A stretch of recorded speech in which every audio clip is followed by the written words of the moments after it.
आपने कभी ना कभी तो ये कहावत सुनी ही होगी, समय किसी के लिए नहीं रुकता है। लेकिन मान लो आपके पास डॉक्टर स्ट्रेंज की पावर आ जाए और आप जब भी चाहो टाइम को रोक सकते हो, तो क्या होगा? इमेजिन करो आप कितने सारे स्टफ कर सकते हो। आप अपने दोस्त का टिफिन खा सकते हो, या फिर आप उस रेस्ट्रिक्टेड एरिया में जा सकते हो जहां एक नॉर्मल पर्सन अलाउड नहीं है, और देख सकते हो कि उस जगह में क्या है। लेकिन क्या आप रियलिटी में ऐसा स्टफ कर सकते हो अगर आपके पास एक ऐसी पावर होती जिससे आप टाइम को स्टॉप कर सकते हो? Let's see.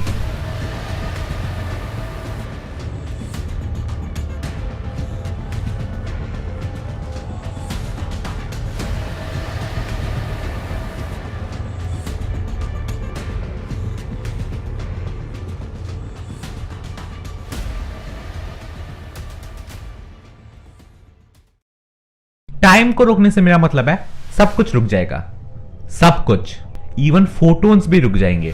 फोटोन्स जुड़ के एक लाइट मॉलिक्यूल बनाते हैं, तो अगर फोटोन्स रुक गए इसका मतलब लाइट मॉलिक्यूल्स भी रुक गए।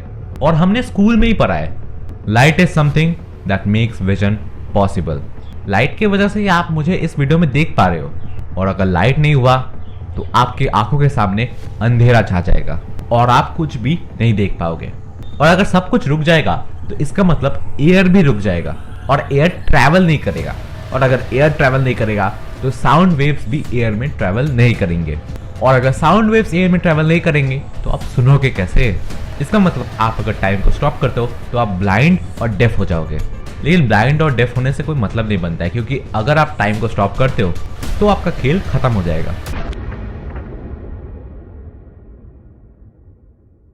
क्योंकि एयर के अंदर ऑक्सीजन भी तो होता है, तो अगर एयर रुक गया तो इसका मतलब ऑक्सीजन भी रुक गया, तो आपके लंग्स में ऑक्सीजन कैसे पहुंचेगा?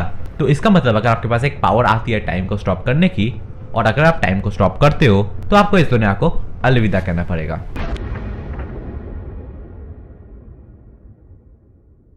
लेकिन मान लेते हैं कि इस केस में आप इमॉर्टल हो, इसका मतलब आप मरोगे नहीं, तो क्या होगा? आपको तो ये पता ही होगा कि अर्थ में जो टेम्परेचर मेंटेन रहता है ना, वो सन की वजह से रहता है। लेकिन अगर आप सन के रेस को स्टॉप करते हो तो अर्थ में इतनी ठंड बढ़ जाएगी कि आप सोच भी नहीं सकते हो। और अगर आप टाइम को स्टॉप करते हो then the same thing will happen. Sun के जो रेज है वो रुक चुके हैं और अर्थ पूरा ठंड से जम गया है, और जब आप टाइम को रिज्यूम करोगे तब आप देखोगे कि पूरा अर्थ बर्फ से जमा हुआ है। फिर थोड़े समय बाद सन की रेज अर्थ तक पहुंचेगी और फिर वो जो बर्फ है ना वो पिघल जाएगा।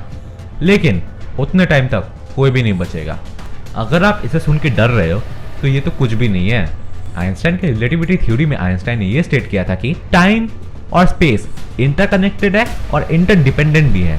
तो स्पेस के बिना टाइम एग्जिस्ट नहीं करेगा और टाइम के बिना स्पेस एग्जिस्ट नहीं करेगा। इसका मतलब अगर आप एक सेकंड के लिए टाइम को स्टॉप करते हो then the whole universe will vanish. तो अगर आप टाइम को स्टॉप करते हो तो जितनी भी चीजें आप अपने आंख के सामने देख पा रहे हो वो सारे गायब हो जाएंगे, यानी वैनिश हो जाएंगे। सो अगर आपने बचपन में ये विश किया था कि काश मेरे पास एक ऐसी पावर होती जिससे मैं टाइम को स्टॉप कर पाता, then it's a very bad idea. अभी अगर फ्यूचर में भगवान आपके सामने आते हैं और आपसे आपके 3 विश पूछते हैं, देन उनसे ये विश मत मांगना कि मेरे पास एक ऐसी पावर आ जाए जिससे मैं टाइम को स्टॉप कर पाऊं, बिकॉज मैंने अभी अभी कहा, if time stops everything will vanish.